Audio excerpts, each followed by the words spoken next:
าศอุดมรุ่งเรืองงามตาเจ้าเนื้อบุญธรรมสารคาหลวงปวงเชียงใหม่ปกครองหัวเมืองฟ้าทุ่มเทแรงกายแรงใจทุกชาติพันธุ์รวมใจรักษา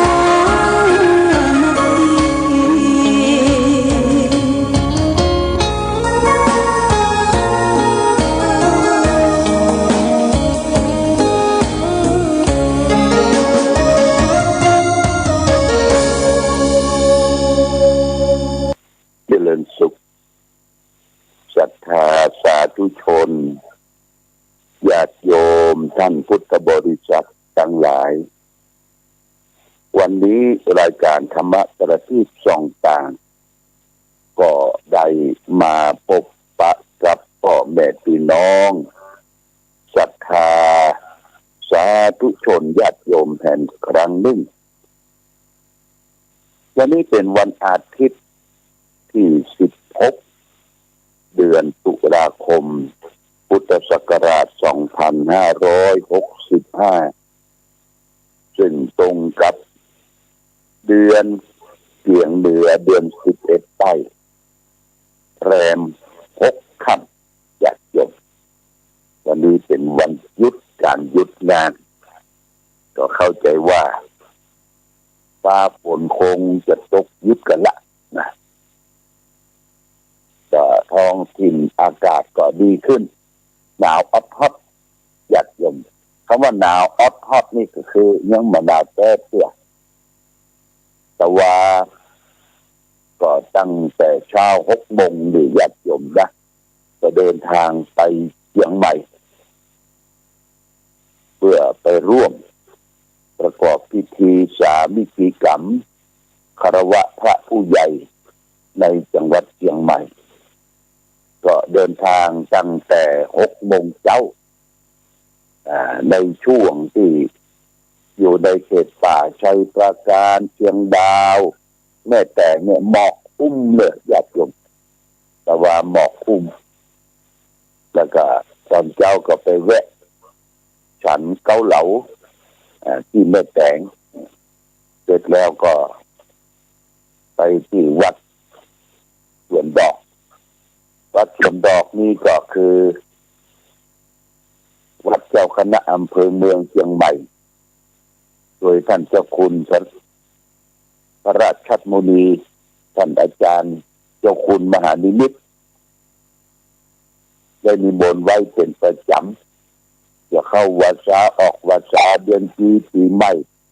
เป็นก็นิมนต์ครูบาอาจารย์ที่เป็นเจ้าคณะอำเภอฟางเนี่ยอายชัยประการไปฉันเพลที่หั่นเสร็จแล้วก็มีการทำสามิจิกรรมคารวะพระผู้ใหญ่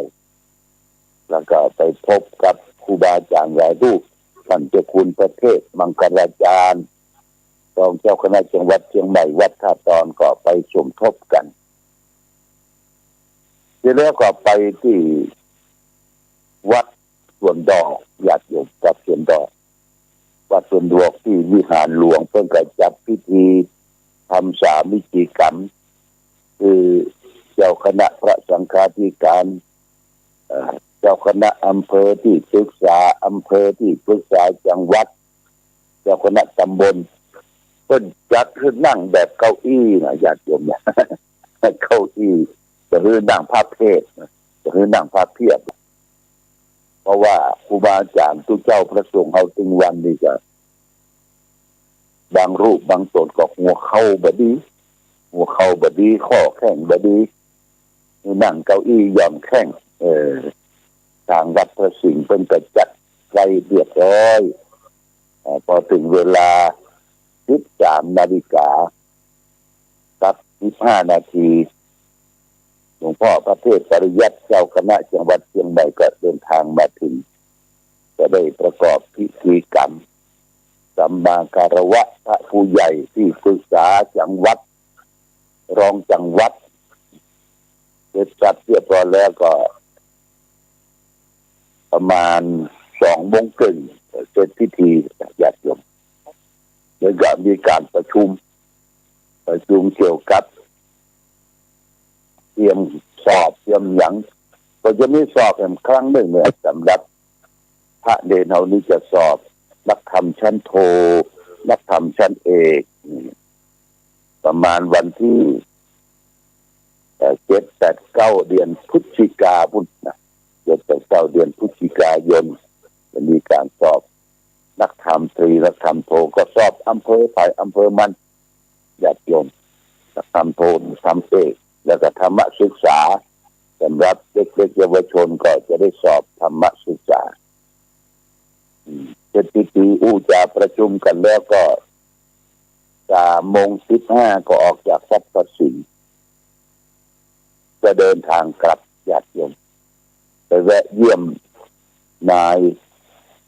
อุดมบุญจันทร์ซึ่งป่วยอยู่รักษาที่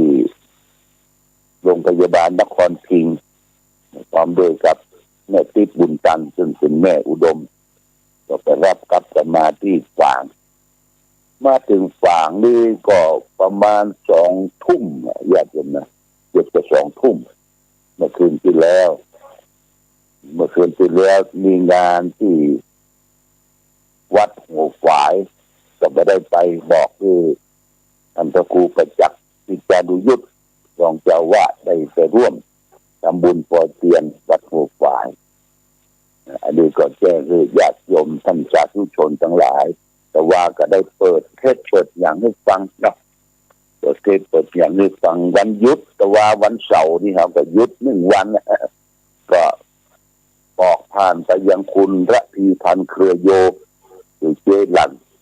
ไปโทรศัพท์บอกคือสมาชิกชมรมผู้ปฏิบัติธรรมประจำวันเสาร์หยุด1 วันเพราะว่าคนทำสำรับกับเข้าอุณิพาคนโตความใจคณะก็ว่ามันบอกให้สบายอ่อนเพลียแรงแต่หยุด1 วันไปเริ่มเสาร์หน้าเนาะญาติโยมเสาร์หน้าเพื่อมาพบกันมาพบโควิดมันจางหายไปหน้าหนาวเอาก็เข้าวัดวันเสาร์ไหว้พระสวดมนต์เดินจงกรมเจริญสมาธิภาวนาเนี่ยญาติโยมเสาร์หน้านี้ก็จะตรงกับเสาร์หน้านี้มันจะตรงกับวันที่23เนี่ยญาติโยม22เนาะ22เสาร์หน้านี้22ตุลาคมตรงกับวันที่22ตุลาคมก็เป็นชวนญาติโยมท่านสาธุชนผู้ปฏิบัติธรรมมากันเสาร์หน้าเด้อมาประจำวันเสาร์แล้วก็จะสิ้นเดือนนี้ก็ทางวัดพระบาทอุดมก็จะได้ร่วมกันทำบุญทอดกฐินสามัคคีนะกฐินสามัคคีทีนี้ก็หลายสายโดยเฉพาะอย่างยิ่งวัดพระธรรมกายที่ได้สร้างศูนย์ปฏิบัติธรรมรุ่มแม่น้ำฝางก็ได้นำคณะมาสาย1นอกจากนั้นก็มีหลายสายหลายงานที่จะได้มาร่วมทำบุญทอดกฐินในวันอาทิตย์ที่6 เดือนพฤศจิกายนญาติโยมนะวันนั้นก็ได้มาร่วมทอดกฐินสามัคคี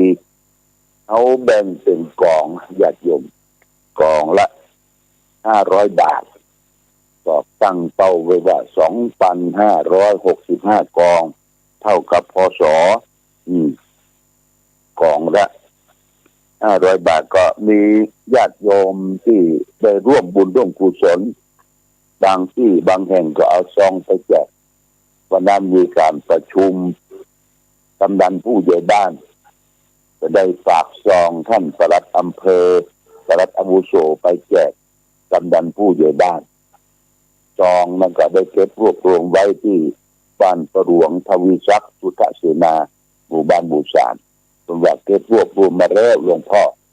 ก็จะได้เอามาร่วมทำบุญทอดกฐินด้วยกันในวันที่6 เดือนพฤศจิกายน ต สำหรับเจ้าภาพกฐินสามัคคีของวัดพระบาทอุดมวันที่6เดือนพฤศจิกาก็มีพระพามีพ่อน้อยสวัสดิ์แม่ขันแก้ววงคำมีบ้านป่าแดงตำบลบ้านหลวง1 กอง500 บาทนายบุญฝันนางเกศแก้วสีคำบ้านป่าแดง100 บาทพ่อหมออินทร์แม่จงดีเชื้อกันทา1 กอง500 บาทนายสราวุฒินางวนิดาสิทธิวัง1 กอง500 บาทแม่น้อยวัชรีเชื่อนพรัตน์1 กอง500 บาทนายธนศักดิ์นางปิยนุชพิษณุรังสรรค์ลพบุรี1 กอง500 บาทแล้วก็มีแม่แสงล่าต้นใส4 กอง 2,000 บาทท่านสัญชัยแม่ล่าอินทปัญญา200 บาทแล้วก็มีแม่ขันแก้วปันหมอกจองมาในไลน์นะจองมาในไลน์1 กอง500 บาทก็ปุ้นญาติโยมจังเวียงป่าเป้ามีป่าเป้าก็หลายกองแล้วก็เพิ่งจะส่งทางไลน์มาก็จะได้ประกาศประชาสัมพันธ์อนุโมทนาขอบคุณญาติโยมท่านสาธุชนที่ปีหนึ่งไปร่วมกินร่วมตามทำบุญทอดกฐินสามัคคียอดปัจจัยทำบุญกฐินสามัคคีนั้นญาติโยมก็จะได้รวบรวมบูรณะปฏิสังขรณ์เจดีย์หรือพระธาตุของวัดพระบาทอุดมที่สำเร็จเสร็จสิ้นจะแล้วในปี67เนี่ยญาติโยมนะทั้งที่ตอนนี้ก็มีกำลังใส่รั้วเล็กดัดในกำแพงแก้ว2 ชั้นนี่ก็เสร็จแล้วใกล้จะเสร็จแล้วนะก็สั่งช่างสั่งยังทำแล้วก็จากนั้นมาก็จะได้บูรณะรอบองค์อุโบสถได้ทำที่ฝังลูกนิมิตเพื่อให้ก่อเป็นเสมาขอบเขตของวัดขอบเขตของอุโบสถวัดพระบาทอุดมที่เขาก็รอจังหวะเวลาว่าปี66นี่เพิ่นก็จะมีการเปลี่ยนแปลงที่วัดญาติโยมนะที่วัดที่เขาส่งไปถึงสำนักงานพระพุทธศาสนาโอนไปแล้วแต่ยังมหาไทยเพิ่งจะอนุมัติมาก็เป็นมีนาคม2565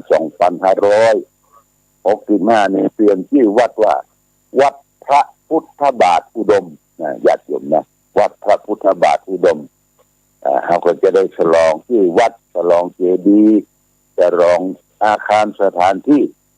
บางทีเขาก็จะได้ทำหอฉันหรือโรงฉันนะญาติโยมนะที่ฉันของพระของเนรเวลาพระเนรจะฉันเพลนี่เขาแบบต้องย้ายไปที่ห้านที่นี่แหละนิมนต์ที่โรงฉันพระทหารเพลไปที่การจบญาติโยมมีที่แต่งดากับเข้ากับผากับเข้ากับป่าอำนวยความสะดวกแก่ศรัทธาญาติโยม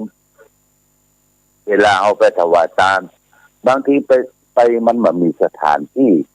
จะดากับเข้ากับป่าเนี่ยญาติโยมก็ไปที่นั่นอย่างการสอบนักธรรมประจำปีญาติโยมนะก็ไปจุดเดียวเลยให้มันกุ้มพระกุ้มเนรก็เป็นอาคารชั้นเดียวแต่กว้างขวางนี่เป็นอาคารหอฉันเราซ่อมแซมพระธาตุอย่างเรียบร้อยแล้วญาติโยมนะตอนนี้จะได้ร่วมกันทำบุญแต่งอาคารสถานที่เป็นที่ฉันเพลเรียกว่าหอฉันนี่ก็แจ้งญาติโยมท่านสาธุชนทั้งหลายรับทราบวันนี้ได้มาพบกันก็จะเอาเรื่องธรรมะจากท่านเจ้าคุณศรีธรรมนิเทศหรือท่านมหากมลโชติมันโตอดีตรองเจ้าคณะจังหวัดเชียงใหม่อดีตเจ้าวาดวัดสันตะคอยนะเป็นออกรายการตะก้อนและท่านเจ้าคุณท่านก็ถึงแก่เรียกว่ามรณภาพไปนมนานแล้วญาติโยมวันนี้จะเอาเรื่องความดีมาเล่าผู้สู่กันฟังเพิ่นก็บอกว่าไผก็อยากได้ดีอยากจะได้ผัวสักคนที่เป็นคนดี ภาวนาภายในใจขอให้ได้ผัวดีอยากจะได้เมียสักคนก็ภาวนาขอไว้ในใจว่าเป็นเมียดีๆถ้าจะได้ลูกก็ขอให้ได้ลูกที่ดีๆในญาติโยมถ้าจะให้การงานตำแหน่งหน้าที่ก็ขอให้ได้ทำงานดีๆได้ตำแหน่งดีๆหน้าที่ดีๆถ้าจะได้รถยนต์สักคันหนึ่งก็ขอให้ได้รถดีๆไหนๆก็จะตายมีความตายไปให้พ้นก็ขอให้ตายดีๆจากเดิมตายแล้วก็ขอให้ไปเกิดในที่ดีๆทุกคนน่ะอยากได้ดีและมีสักคนกี่คนที่จะได้ดีเสมอนี่ยากนะคนที่อยากได้ดีคืออยากดีอย่าหลีกเลี่ยงความดีลบความดีไปเสียต้องพยายามเข้าหาความดีญาติโยมสัมผัสกับความดีด้วยการเริ่มต้นที่ดีและก็คิดอันยังก็คิดแต่เรื่องแต่ดีๆอย่าอู้อันยังก็อู้แต่เรื่องดีๆอย่าทำจะเสียจะเลือกทำอันยังก็ทำกรรมที่ดีๆคือพร้อมทั้งทวารทั้งสามคือมโนทวารโทษทางใจวจีทวารทางวาจากายทวารโทษกายทวารคือทำทางปากก็เสียก็เลยเสียการเสียงานเนี่ยถ้าเฮาบ่อู้ดีบ่พูดดีทำเนี่ยบางคนก็ทำดีทำดีเกินญาติโยมนะทำดีเกินก็อู้วันค่ำอู้วันค่ำปะอันยังก็ไปปะอู้จากนี้ก็อู้ไปแฮนต่อล่องแล่งร้องว่าเป็นคนอู้เป็นคนใจภาษาพูดจะเสียหายแก่คนใดคนหนึ่งก็บ่เข้าใจหาว่าขอได้อู้เป็นการดีว่านี่ก็เป็นการที่บางทีมันก็ไปกระทบกระเทือนกับคนอื่นถ้าญาติโยมได้มีความดีทั้งสามเนี่ยคือทวารทั้งสามทวารก็คือประตูมีกรรมการกระทำที่ดีมีการพูดที่ดีมีใจที่ดีแล้วพระพุทธเจ้าตรัสไว้ว่ากตัญจะทุกขสายโยกตัญจะทุกขตังสายโย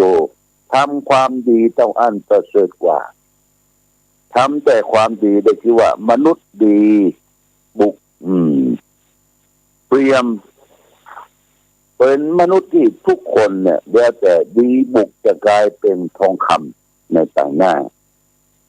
ขั้นชื่อว่าความชั่วแล้วก็ต้องถอยนะอย่าเป็นดีบุกชั่วถอยแม้คนชั่วก็อย่าไปใกล้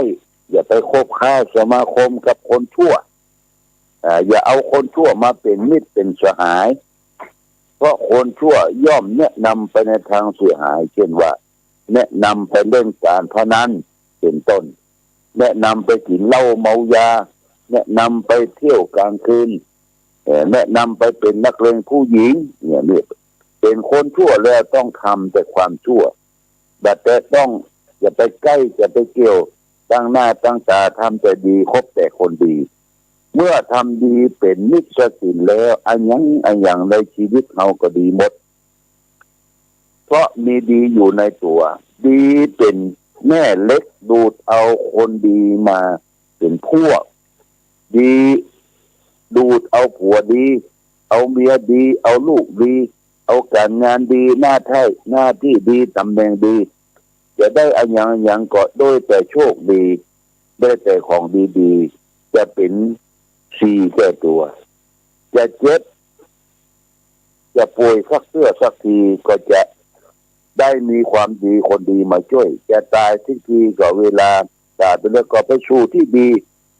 ไปสู่ที่ชอบที่พึ่งที่ดีมีอยู่ทุกยุคทุกสมัยรัฐบาลก็เป็นห่วงประชาชนว่าจะทำของดีให้แก่ประชาชนจะมีคำขวัญเช่นว่าจงทำดีจงทำดีจงทำดีก็เพราะความดีแล้วเราได้ดีจะได้ดีหลายร้อยหลายพันเท่าเราก็ต้องกล้าทำความดีนะญาติโยมนะความดีนี่ทำไปเยอะบ่เสียหาย ถึงแม้ว่าเพิ่นบหันคนนั้นบ่ฮู้บหันเนี่ยญาติโยมเทวบุตรเทวดาเทพาอารักษ์ที่รักษาบ้านรักษาเคหสถานที่รักษาบ้านจองหอเฮือนเดือนดาววัดวาอารามเนี่ยเทวบุตรเทวดามีทุกชอกทุกมุมทุกอาคารสถานที่ต้นไม้ภูเขาเหล่ากาเทวดาเปิ้นฮู้เปิ้นหันสร้างคุณงามความดีแบบต้องไปโพธนาแบบต้องไปอวดคนนั่นคนนี้นะบางทีญาติโยมที่ได้ร่วมทำบุญบริจาคว่าอีแม่อีพ่อเนี่ยแบบต้องเอาชื่อไปออกเลยถวายทานไปแล้วแต่พระคุณเจ้าแล้วแต่ครูบาอาจารย์อย่าไปทำประโยชน์แต่พระพุทธศาสนาเนี่ยบางทีบางชื่อเพิ่งก็ยังบ่ประกาศนะญาติโยมนะอันนี้ก็คือความงามความดีเพราะว่าเกิดมาทั้งทีทำดีให้ได้จะตายทั้งทีคือได้ฝากดีเอาไว้ทำดีไว้ให้ลูกทำถูกไว้ให้หลานทำความชื่นบานไว้กับประเทศชาติบ้านเมืองกับพระพุทธศาสนาเฮาเนี่ยญาติโยมนะเฮาพอสัตว์เดรัจฉานเนี่ยญาติโยมเป็นหมูเป็นหมาเป็นเป็ดเป็นไก่สัตว์เดรัจฉานเนี่ยมันเป็นสัตว์หูกำพลมันกำเนิดเกิดลูกน้อยอาจจะเป็นไข่อาจจะเป็นตัวเนี่ยมันปกป้องกันจนกว่ามันจะช่วยตัวเองได้นะแล้วก็สอนอย่างไก่เนี่ยญาติโยมเอาลูกออกไปกุ๊กไปเคลียร์ที่ดินไปปะใส่แมงปะใส่มดปะใส่นอนปะใส่อย่างก็ห้องลูกมากินแม่มันแอนกินนะห้องลูกมากินกุ๊กแล้วก็เคลียร์ต่อไปปะปวกปะมดก็ห้องลูกมากินนี่คือแม่ไก่สอนลูกไก่เวลามีเหตุเพศภัยเป็นลุงเป็นแล้วยังจะมาใกล้เนี่ยก็ห้องลูกเข้ามาโอบกอดมีงูมีอย่างเข้ามาหาลูกนี่ต่อสู้นะไก่เนี่ยเอาชีวิตเป็นเดิมพันเรียกว่าแล้วก็สอนลูกพอมันใหญ่โตขึ้นมาหากินคนเดียวแล้วก็แม่ก็ละลูกลูกไก่ต่อไปก็ฝึกเสาะหาไก่ขันเสาะหากู้หากินกันต่อไปมนุษย์คนเราก็เหมือนกันพ่อแม่เนี่ยต้องกระทำความดีคือลูกได้หู้ได้หันได้เป็นเยี่ยงเป็นอย่างเป็นปูชนียบุคคลของลูกของเต้าที่จะได้เดินทางให้ลูกเต้าได้หู้ได้หันพ่อแม่บางคนเนี่ยทุกข์ระกำลำบากทุกข์ยากลำบาก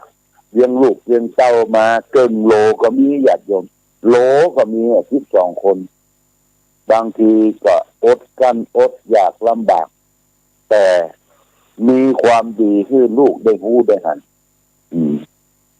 รู้ได้หันบางคนก็เป็นพ่อแห่งชาติเป็นแม่แห่งชาตินะ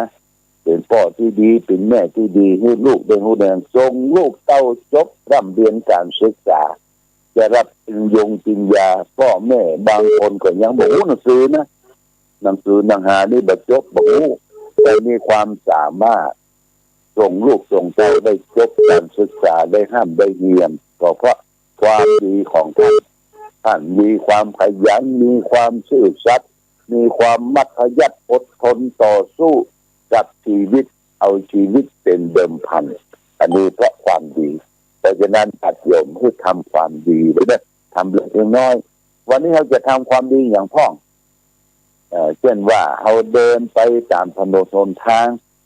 หรือเดินไปสถานการศึกษาในวัดวาอารามมีไม้กวาดอ่อนไม้กวาดแข็งก็เก็บกวาดไปเศษขยะเศษแก้วแตกกันแตกก็สร้างสมคุณงามความดีไปประหยัดเนี่ยมันก็เนี่ยก็ทำก็กระทำไปก็จะมีความดีติดตามเป็นตัวเราทั้งภพนี้และภพหน้าแต่ภพอย่างยิ่งคือภพแห่งความทุกข์ภพของพระนิพพานคือแบบเวียนว่ายตายเกิดอย่างนี้เป็นต้นเอาละญาติโยมวันนี้ได้มาพบกันก็ขออนุโมทนาขอบคุณทุกท่านที่ได้ตั้งอกตั้งใจร่วมกัน ฟังเทศน์ฟังธรรมฟังข้อคิดสะกิดเตือนใจประจำหมั่นสร้างสมคุณงามความดีไปเราก็จะพบดีในอนาคตการที่เราจะได้พบต่อไปอย่างนี้เป็นต้นวันนี้รายการธรรมะกระทิบส่องทางได้มาพบศรัทธาญาติโยมท่านสาธุชนทั้งหลายก็พอสมควร